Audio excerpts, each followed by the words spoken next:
Mula-mula Nabi sebut tentang 3 buah negeri ini akan bergolak. Pergolakan yang pertama Nabi sebut di Iraq. Dan Iraq daripada dulu sampai sekarang sentiasa bermasalah. Tentang perang yang disebut sebagai perang di akhir zaman. Nama perang itu ialah Malhamah Kubra. Peperangan yang sangat dahsyat. Kalau tuan-tuan baca tentang Albert Einstein, ahli fizik yang terkenal dalam dunia, tak kira lah dia Yahudi ke apa, tu salah dia. Dia kata tentang perang dunia.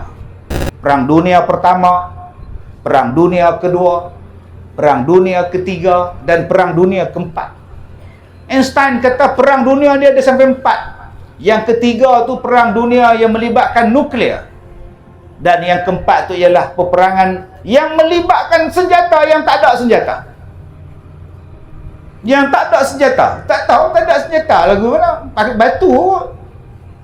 Kerih gamaknya. Pedang gamaknya. Panah gamaknya. Itu kata Einstein. Biar ambil kat dia. Dia bukan Nabi pun kita nak percaya dia apa. Kita percaya hak Nabi kita. Nabi kata tentang 3 buah negara. 3 buah tempat. Yang pertama Iraq, yang keduanya ialah Syam, dan yang ketiganya ialah Mesir. Nabi kata akan berlaku tahanan di Iraq dengan dirhamnya.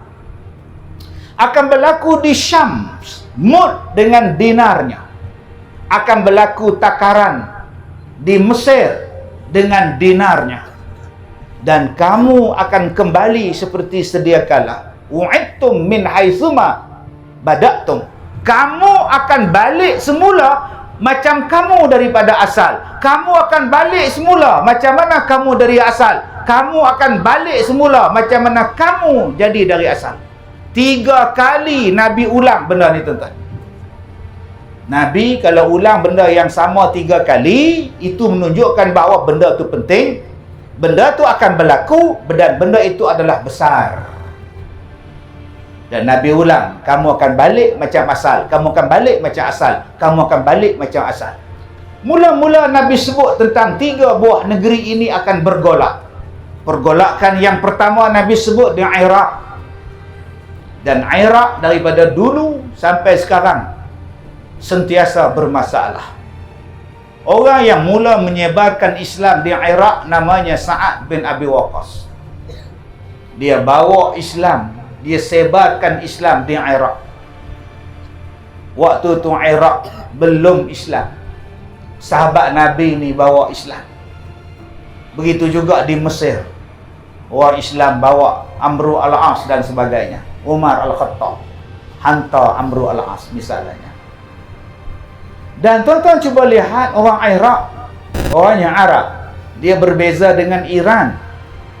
Iran bukan Arab, Iran ialah Parsi. Iraq itu adalah Arab. Dan Nabi sebut bahawa di antara kerosakan yang akan berlaku ialah kemusnahan Iraq. Dan sungguh tuan-tuan, selepas berlaku peperangan Iran dan Iraq awal tahun 80-an, berlaku pula pada awal 90-an, Iraq dibom bertubi-tubi sehinggalah hancur kerajaannya, mati pemimpinnya akibat daripada fitnah yang kononnya mengatakan bahawa Saddam Hussein itu mengeluarkan bom atom, bom nuklear besar-besaran.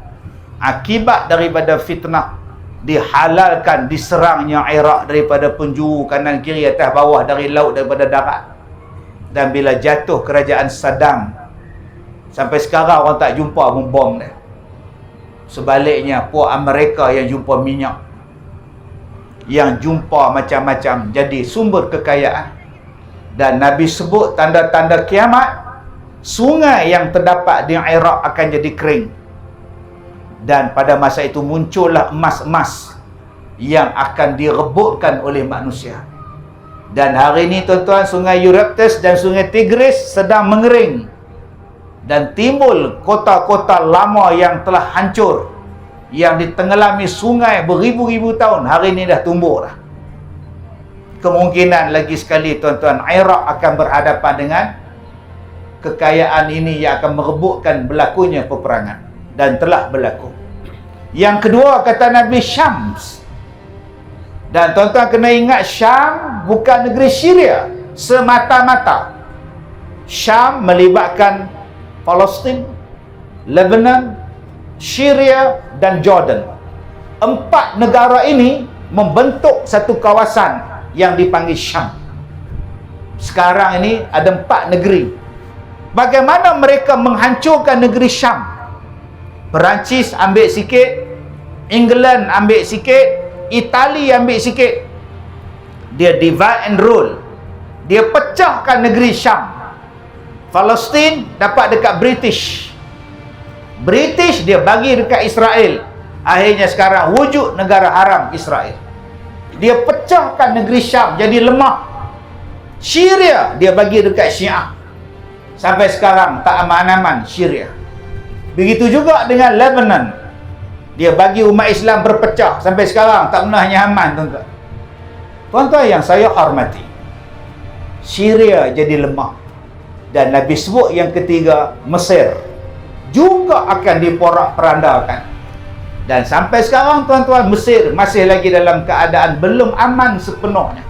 Sejak berlaku peperangan dengan Israel, berlaku pemberontakan, berlaku pergaduhan, tunjuk perasaan. Sampai sekarang tuan-tuan, suasana ketidaktentuan berlaku di Mesir, rampasan kuasa dan sebagainya.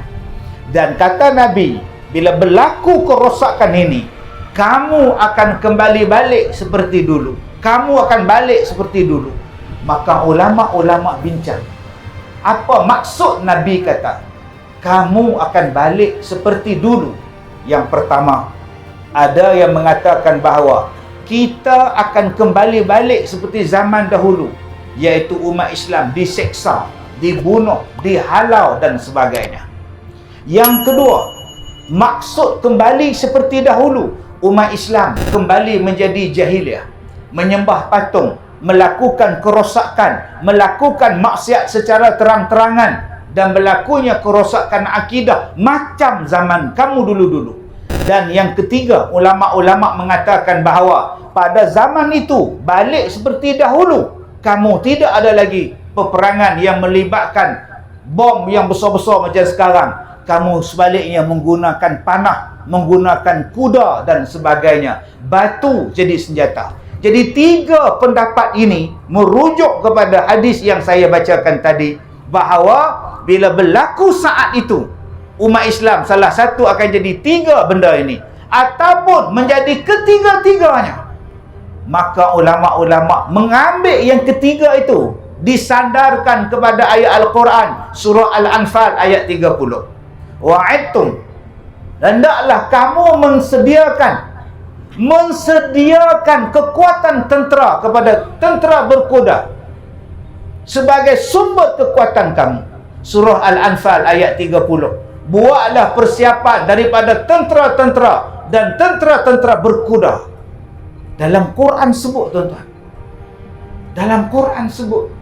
Sebab tu ulama-ulama kata tadi, mungkin akan berlaku satu peperangan. Teknologi telah hancur.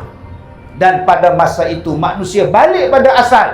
Berperang menggunakan kuda, berperang menggunakan memanah. Sayyidina Umar mewajibkan kepada orang Syam memanah, menunggang kuda dan berenang. Maka kita pun tuan-tuan, untuk anak-anak kita ni, 3 benda ni kita kena bagi: berkuda, memanah dan berenang.